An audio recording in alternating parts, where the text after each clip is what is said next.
Question for you. What do some of the largest financial institutions have to do with the JFK assassination, the moon landing, and the Titanic? Little hint, predictions.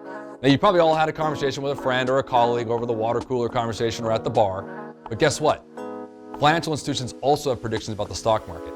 Let's talk about what to do with them and what not to do with them. Let's go. Welcome into Mindset, as we talk about all things has to do with your money and how you think about it. It's really important to know why you are doing what you are doing with your money. And on this show today, we're going to talk about predictions. I don't know about you, Jared, but what comes up to me is the Yogi Barrett quote, right? He's always got these little classic, right? I think his was, it's hard to make predictions, especially about the future. Like you're just, It's deep. That's deep. It's very deep, okay? But we're going to talk about that because I think at the onset of the shows you saw, there's some interesting predictions that have happened to some serious events in history, and then making the correlation that every year people, whether they know it consciously or subconsciously, there's predictions being made about the stock market. What do you think about predictions in general? I try never to listen to them. I tend to agree. But you know what's interesting because I never get any good ones. I never get good ones. They're always bad. Oh, well, you get bad predictions. It's never like, I'm going to predict you're going to win $1 million. It's always like something bad's going to happen. Yeah. You're going to get hit by a car. Yeah. Yeah, that's not good. You know, it's interesting because we were talking about this, right? There are actually some wild predictions that I guess you can call came true. So check this out. Now, at the start of the show, we talked about, how big financial institutions have to do with the moon landing, the assassination of JFK, and the Titanic. Now, I know that seemed like a crazy hook, but look, to be candid with you, Jared and I were kind of nerding out on some things on this, and it's kind of wild. So get this. So in 1956, there was a psychic named Jan Dixon, sorry for the Dixon family if I got this wrong, who writes about a Democratic president who was elected in 1960 that would be assassinated while in office. She made this prediction in 1956. 4 years later, in 1960, JFK was shot in Dallas. Crazy. Wild, right? Yeah. So it goes further, okay? 1898, all right, there was an author named Morgan Robertson, that's a much easier name to say that I can pronounce, writes a novella called Futility, in which a grand unsinkable ship named the Titan hits an iceberg in the North Atlantic and sinks. Now, 14 years after that, the RMS Titanic hits an iceberg, sinks in the North Atlantic. In 1865, Jules Verne's release of his novel From the Earth to the Moon, it detailed specifically a mission to the moon where a 3-person crew riding a large cylindrical capsule, is what he wrote, shaped like a bullet, would launch from Florida. I mean, this is how specific this prediction was. From Florida and splash in the Pacific Ocean after returning. Now, this one's wild because this was 100 years before we landed on the moon. Yeah, that's crazy. And they say that his calculations for how to get there to break the Earth's atmosphere were remarkably close. Like, that's crazy to me. I mean, think about this. That time period, people are still running around on horse and buggy. And yet this guy's over here saying we're going to go to the moon? Yeah, pretty crazy. Wild. So, I mean, look, yes, predictions can come true, and I'm sure you've had some things. And I'm curious, have you ever had a prediction that you've been told, maybe it's good or bad, I don't know, in your life that's come true? Let us know, because it's interesting, right? Because there's also other ones that don't. And I'll be honest with you, as a seasoned and experienced financial advisor of 20 years in the financial services industry, a little bit more, I typically find when you make predictions about money or the stock market, they're not always like spot on. like almost, and I'm going to talk about a few today because they're actually important and how it has to look for 2025, because we have all this information and it's like when it comes to your money, you got to be really careful with that. What's important here, and as we get into the show, is what's getting in, right? That's what matters. You hear me say this all the time. In fact, I even think I said it last week on another subject. It's not the water around a boat that sinks the ship. It's the water that gets in. This is a little apropos to the Titanic situation. But interesting, right? So I want to talk about what the predictions are for 2025. If you clicked on this video and you're a subscriber and a listener to us, we always thank you for watching. And I think, when we look at these kind of things and what to look at in 2025, I think let's start with, we'll call it the quote unquote experts. So I want to show you some things here that I think will have a lot to do with how we can perceive some predictions in 2025. Let's do it. So as we talk about predictions, let's just go to some of the reports. I pulled this one up. This was actually done on December 19th, so about a month ago. But the title of this one from Morningstar, which I think is a good reputable source to look at, was Could the S&P 500 Close at 7,000? Now for reference point, we're just below 6,000 or right around there. Let's take a look at this. So as we talk about large, reputable financial institutions, here's what I'm talking about. So right in here in the middle of this, we talked about the Wall Street firm, 2025, the S&P 500 target. You notice all of them are above 6,000. I think that's an important thing to note because there's not a negative one on there from a current standpoint from where we are as of the filming of this show. Now you got some outliers, right? You got these 7,000 bad boys up here at Deutsche Bank and Yardeni and Oppenheimer, but most of them are right in this 67 to like 6,500 rank. I mean, some notable names in there are obviously Morgan Stanley, JP Morgan, UPS, Goldman. You got a bunch of people in there. Now, when you talk about predictions and you think about it, number one, it's very important you hear this loud and clear. These are not actually what is going to happen. I know that might sound crazy you hearing me say that, but I think some people out there need to know that, okay? Everything I'm saying here is hypothetical, and I'm not even saying this. These are basically research firms and the banks talking about it. So as I mentioned, you have predictions, you have friends who predict things, good or bad. There are analysts in these large institutions that do the same thing. Now, I found it interesting and why I pulled up this report, because as I was looking through this, I think it's kind of interesting to see what happened in 2024. Now, what's interesting about this is that the S&P 500, most of the analysts were reporting in 2023 that the S&P 500 was going to close at 4,800 by the end of 2024. They were way off. Now, this was done by FactSet Data, so that was the resource kind of went through it. I mean, they were widely off. I mean, their price return for the index was 18% off. They underestimated it by that much. My point in saying this is we kind of let off with the show with predictions can sometimes come true, and there's some things about it. This is what I've found is that predictions, you got to be careful with them, all right? Because as it relates to your money, they don't have a crystal ball. And by the way, if anyone you're following, listening to, reading up on has this is going to happen because this reason and this reason, like just take it with a grain of salt. Like this is really important, and a great intro to kind of say this is like meet with your advisor and talk about the planning. If you're just looking at what's going to happen in this quarter or this year, you got to be able to kind of understand like how that fits into your next year and the year after that. Maybe you're in your mid-40s, your mid-career, you're talking about your investments, say, okay, I watched this guy on YouTube and he's talking about 2025's stock market predictions and most of them are up. What do I do with that information? That's important stuff to talk about. Now, going back to that for a second, these numbers here, if you do a percentage basis, are loosely right around 6 to 7%. Some are a little bit higher. So from an S&P 500 projection, hypothetical, they're saying that we're going to see 6 to 7% rate of return in 2025. I'm not saying that's going to happen or not, but it's interesting to note that all of them are positive. Now, we talked about the stock market. Now, I'm not a big believer in talking about individual stocks. I do believe in diversification, something we're going to talk about here, but it's hard to ignore the Magnificent Seven. If you don't know what the Magnificent Seven are, they're the largest 7 companies right now that are most notable. Alphabet, Amazon, Apple, Meta, Microsoft, NVIDIA, Tesla. You can see them all here. This is their 2024 year-to-date performance, so this was last year. Doesn't mean it's what's going to happen this year by any means, but like I said, with predictions, you kind of look backwards to look forwards a little bit. Look at all of them that were positive. I mean, to me, the one that sticks out, obviously, is NVIDIA. It's the AI play, something we'll talk about here in a minute. But what I find interesting about this, and it's important to note, is that when we're talking about the S&P 500, fun fact for you, there's a little bit more or less than 500 companies, not exactly, but they're the largest 500 companies in the United States. Now, that's interesting because if you're at having a beer with a friend or someone brings it up somehow like, oh, how's the stock market doing? Or how's the market? People refer to it. They're typically referring to the S&P 500 because we know that as the broad market indicator. I'm going to challenge that a little bit, and I've been challenging that over the past couple years, and here's why. These 7 companies right here make up 35% of the S&P 500. Friends, that is a huge amount. But what I think is really interesting with all this is because, A, you'll now know, you can act smart with your friends now because it's pretty interesting, but it leads us to the conversation about concentration versus diversification. Now, anyone who's watched or followed me for a long time or any clients listening here, I'm a big believer in diversification. And I'm totally aware of how much of an overused word that is, but it matters because you got a huge portion here making up an index, and it's really 7 companies driving it.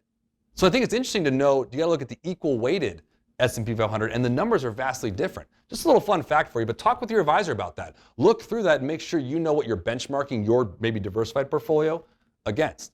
Now, we've talked about the market and some individual companies. We talked about predictions. I'm going to go into a few others here because the 2 main assets that we have typically is stocks, whether it's through ETFs or mutual funds, and whether it's in a 401k or otherwise, and mortgages or a house. And I think it'd be remiss if we didn't bring up when we talk about predictions where we see mortgage rates and what we're to look at. And I think to do that, I wanted to bring up our good friend, Larry O'Shea, who's president of OCM Funding.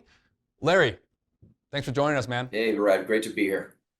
You know, like we were talking about pre-show, we're having a lot of predictions, and again, these are hypotheticals, and I think as we start off this new year, being in the middle of January, you know, a lot of these houses, Fannie Mae, CNBC, they're forecasting that average year 30-year fixed rates will fluctuate between, you know, 5 3/4 and 7 1/4, and it's, you know, that's a pretty big margin for them to be pretty conservative on, right?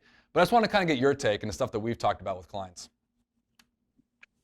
Yeah, and I think it's a great question, Brett. It's a question I get a lot. The number one question is always, where's the rates? And then, you know, obviously that depends on a bunch of different things. It depends on the day. Then the second question is, you know, where the rates going to be next year? Where are they going to be in 2025? Are they going to be better? Are they going to be worse?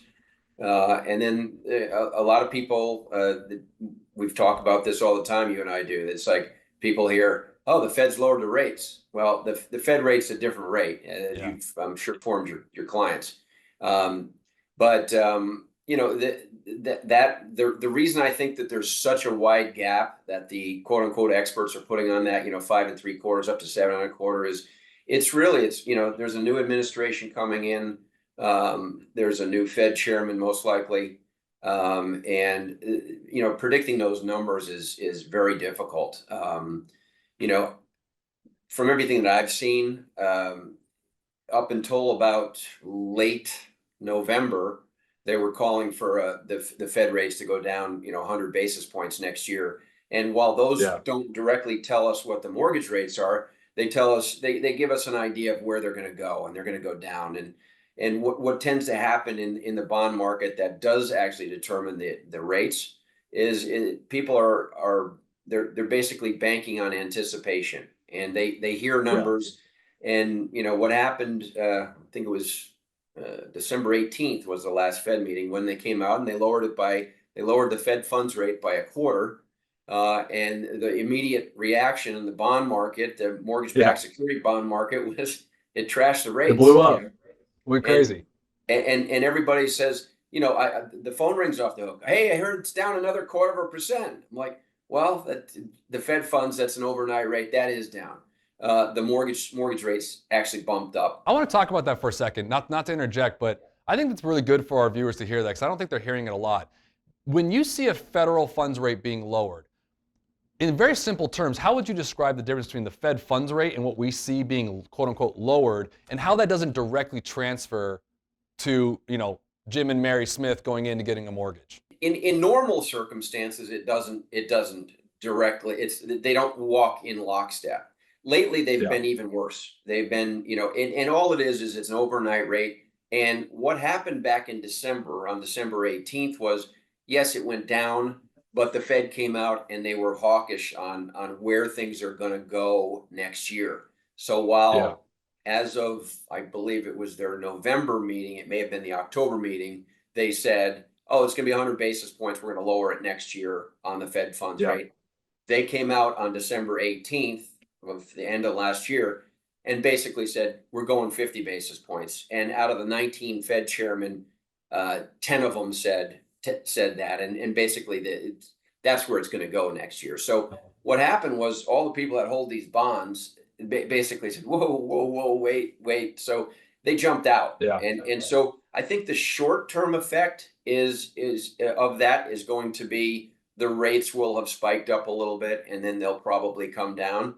You know, I'm a little more, I don't know if you would call it precise in what I tell people as far as an estimation of where I think the rates are going to go. I think it's probably going to be averaging around, you know, once things settle out, once the new administration comes in, once things, you know, people understand, the bond traders, everybody understands where things are going, you know, what's going to happen with these tariffs that are being talked about. You know, is that going to cause inflation? Inflation's bad for the, you know, for the bonds. So I think I'm looking at, and a lot of the experts that I'm looking at are looking at in the probably 6 1/4 to 6.5 range. Now, I think there's going to be some times there's going to be some great opportunities where it's going to jump down. It's going to bump down into possibly even maybe the high fives. But I think generally we should plan on probably the 6.25 to 6.5 range for next year. I think that's good. I mean, again, like all things, predictions and forecasts, a lot can happen. We're sitting here in January. I appreciate that because that's the take we wanted to get. Larry, thank you so much for your time. We're going to have him on again, so everyone stay tuned for that. But I appreciate for your time. Thanks again, Larry. Thanks again. Bye-bye. Absolutely. Always good talking with Larry. What do you think, Jared? You're a homeowner. That was great. Yeah. I'm a new homeowner for the first time. We bought about 4 years ago. Okay. Never really looked at mortgage rates. Now I constantly look at mortgage rates. Isn't that wild? Like before, it's almost like, BC and AD. It's like it wasn't ever on your radar. Now all of a sudden you become a homeowner and it's like the only thing you talk about. Yeah, because I'm always thinking about what's my home's value. Yeah. Can I do an add-on? Can I do this? Can I take a HELOC loan? We're always looking at it. We're always talking about it. Yeah. I mean, that's why I think when we talk about the market, some of the individual securities, we talked about the Magnificent Seven.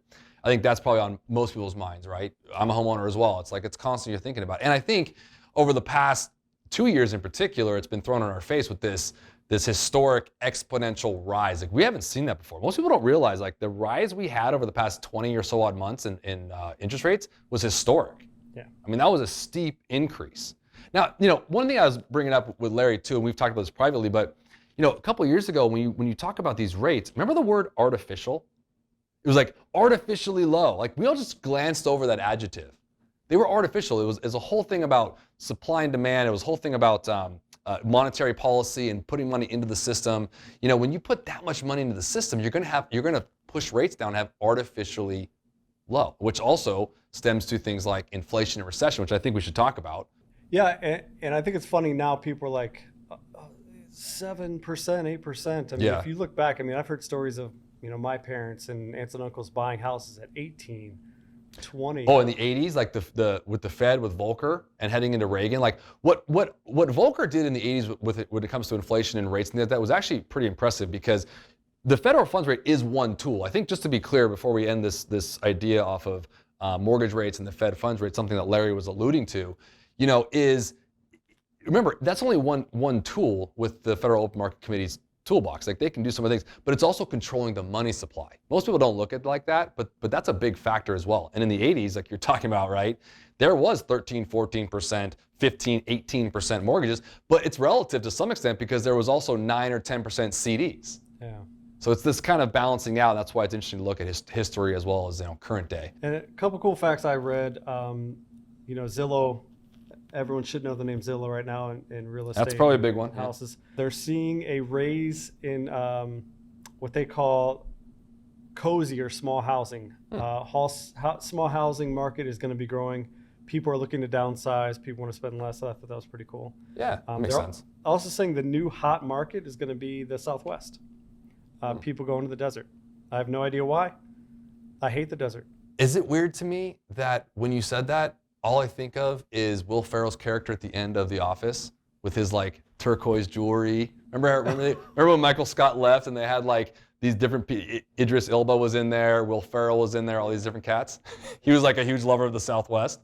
Turquoise is going to be on the rise. Apparently, you're going to start getting turquoise jewelry. So we talked about inflation, and right now, as you look into 2025, a lot of the analysts are looking at GDP forecasted to expand by 2.7%. This is from Goldman Sachs. Goldman Sachs in particular, has price core inflation should slow to 2.4%. Fun fact for y'all, and this is a good example of like how our brains think, like myopically, we only look at what's happening today. We have like kind of short-term memory. We're not elephants here, all right? It's funny because if you think about it, the 30-year average is still hovering right around 3%. I said that to a client the other day and they were like, no way. And I'm like, yeah. Now, it doesn't feel like it, but it is. No, because we're constantly getting bombarded with, fear-mongering Totally. about how bad everything is. Totally. It's crazy. I want to switch gears for a second. Let's have some fun. I've thrown a lot of numbers at you. So the tech world. Solar energy will become the largest source of energy on the planet. That's a prediction. Probably not, but love it. Big green energy guy. You watching Landman? Yeah. Dude. Love it. You haven't watched Landman, it's pretty good. Watch, it's a good show. Totally sidebar.